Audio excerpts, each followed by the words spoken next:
The top 10 Premier League signings this season. There are 10 magnificent players, but the top 3 are the real gems. Now keep in mind, price does matter. So don't get in the comments and talk nonsense and bias and whatever, yeah? But yeah, let's get straight into it, man. At number 10, I have Maddison. Now this is an interesting one because let's be honest, 10, 15, even 15 games in, before that injury, people were saying he was the signing of the season. Not Palmer, not Rice, not McAllister. It was him. He was the leading candidate for this award. Unfortunately, injuries happened. They went lower in the league. Not even fully his fault. Just the entire team crumbled under pressure. And it's just been a bit of a mess. With that being said, Tottenham's had a very good season. I think they have good players. And Ange is a decent coach for me. But unfortunately, Maddison just couldn't crack the top 5 here. Sure, simply because of the league positionings. Now, at number 9, we have a player very similar to Maddison in terms of price and ability as well. Now, to be honest, I would take Maddison over him. Unfortunately, though, Maddison just missed too many games because of that injury. So, yeah, number 9, we have Kudus. Now, I won't lie, he's not been amazing, but he's been pretty good. You know, he's had fantastic moments, but he needs some more consistency. And you know what? The entire team just needs to improve around him so he can, you know, show his true ability. Now, number 8, a very surprising one, but one that a lot of people probably would understand and respect. I have the 30-year-old midfielder, Ross Barkley. Now, compared to the last two, this guy's been down in the relegation battle, but I'll be honest, without him, Luton wouldn't be in a relegation battle. They would be relegation. He's the core part of the team that's keeping them up and about, you know, 17 and 16 where they need to finish. And who knows, maybe he will be enough and keep them up this season. But honestly, man, a true redemption. He came on a free. That's why he's above Kudus and Maddison. And yeah, top player. But anyway, moving on at number 7, we have Pau Torres. Now look, I'll be honest, I've not watched a lot of Pau Torres because I don't watch a lot of Villa. But, you know, I knew he was a good player coming in. You know, not too expensive, not too shabby. He's been very consistent for the team. And look, his team is, if I'm not mistaken, 5th right now. 5th or 6th. Are they 4th? Not sure. I don't think they're 4th. But look, like I said, I've not watched a lot of him, so I'm not going to spout nonsense that I don't know. So I'm just going to move on and keep it that short. Because at number 6, we have a Chelsea player. And it's not Cole Palmer. It's Gusto. Now, a lot of people will be quick to say it's bias. But no, it's really not. What people aren't understanding is that Gusto's a very young player. I think he's about 21, 22. So he has a lot of potential ahead of him. And look, he came on about 20, 30 million, man. It's very cheap, similar to Cole Palmer. He's got about 6 years of right back. It's not the best. It's not the worst. But it's pretty good. You know what I mean? Without him, Chelsea would be even lower in the league, man. He's done an outstanding job in filling Reece James's boots. He's done his best, and his best is paying off in a lot of games. Without him, we wouldn't have a lot of points, I'll be honest. Similar to Cole Palmer. But truthfully, not comparable, because we'll get into Cole Palmer very, very soon. Now, at number 5, Virgil van Dijk. No, I'm sorry.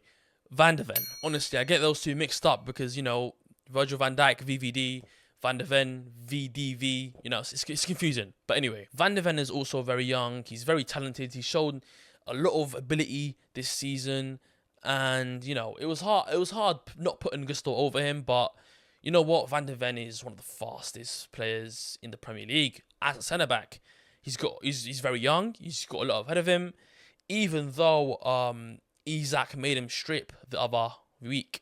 But we don't talk about that. We don't talk about that, man. He's a young talent and he's got a lot of ability. So the future holds no bars against him. Now, at number 4, we have yet another Spurs player, which is actually insane if you think about it. 3 players in a top 10 Premier League signing. It should be a surprise to nobody, to be honest. It's Vicario. Honestly, man, if it wasn't for the 3 ahead of him, it would be a top 3 signing, man. Because the guy is very impressive, man. Like me, I knew him before he joined Spurs, and I knew he was going to crack it up in the Premier League. I knew he had the ability because he won, I think, 1 or 2 Golden Gloves in Serie A.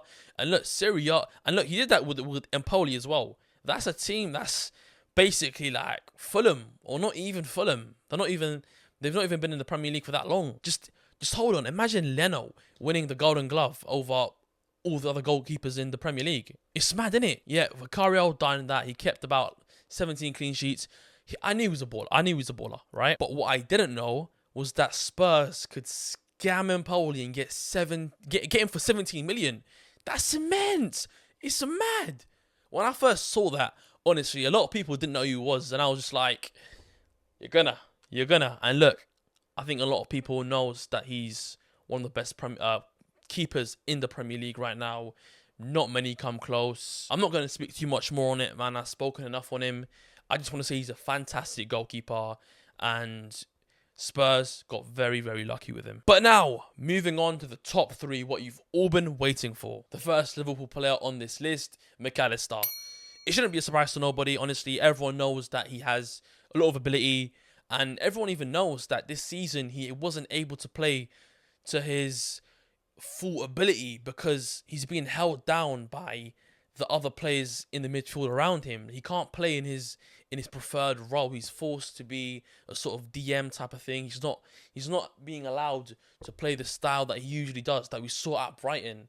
But yet, even with this, he's been amazing, which is insane, isn't it? He scored a lot of wonder goals outside the box to save Liverpool, winning points. Without him, Liverpool wouldn't be in this race at all, even though they should have won it. But honestly, man, first season, he's already one of the cores of the team. Him, Van Dijk, he's already there as a vital part of the team. And look, he looks like he's going to take Liverpool far in the future seasons. But, you know, he was about, 60 million, if I'm not mistaken? 50, 60, something like that. Solid, not too expensive, very good, you know. By the way, this is why I say Kai Havertz is not necessarily a flop, but Mac Allister, Havertz, come on. About the same price, if not, Havertz is more expensive, and one is clearly a good player, and the other doesn't look like he's going to be very consistent next season. But, you know, let's see. Now, at number 2, we have Declan Rice, the first Arsenal player on this list. Sensational player. Let me not speak too much on him. But look, a lot of you are probably questioning why he's not number 1. Whoa. Hear me out. We all know it's between Cole Palmer and Rice, right? Now, there's 2 things to be questioning right now. Number 1 is who has been the better player overall this season, taking the price tag out of it, right? A lot of people can argue it's Palmer. At the same time, a lot of people can argue it's Rice, right? For me, 50-50, you know. I'm not mad if you say Rice, you know. It might be Rice, not sure. But at the same time, Palmer's been absolutely concrete, man. He's had a better season than Saka and Foden has had in terms of GA ever, right? And you'll be quick to say non-penalty goals. I'm not sure on Foden, but I will say Palmer has already surpassed Saka in non-penalty goals in his whole career. Saka's never had a season better than this in terms of non-penalty goals. So keeping that in mind, Rice is 2 for me, because not only do I think Palmer's arguably had a better season, the price tag is sensationally different, right? I'm not saying Rice isn't worth the money. He absolutely is. But compared to Palmer, you know, if Rice is worth the money, right, what is Palmer? Do you know what I mean? To me, that's a difference. So Rice is 2, and at number 1 is Cole Palmer, of course. Again, Rice has been sensational. He's really changed Arsenal. But Palmer has single-handedly done immense things this season that honestly makes me just look in the distance. I don't think the Premier League has ever in the history had a player that could barely make the bench, right? Palmer would barely make the bench. And even when he did, he wouldn't even get any game time, really, unless it was against like a team like Luton in the 38th game or something like that. Do you know what I mean? He barely played. He was out of the rotation. He could barely get in, right?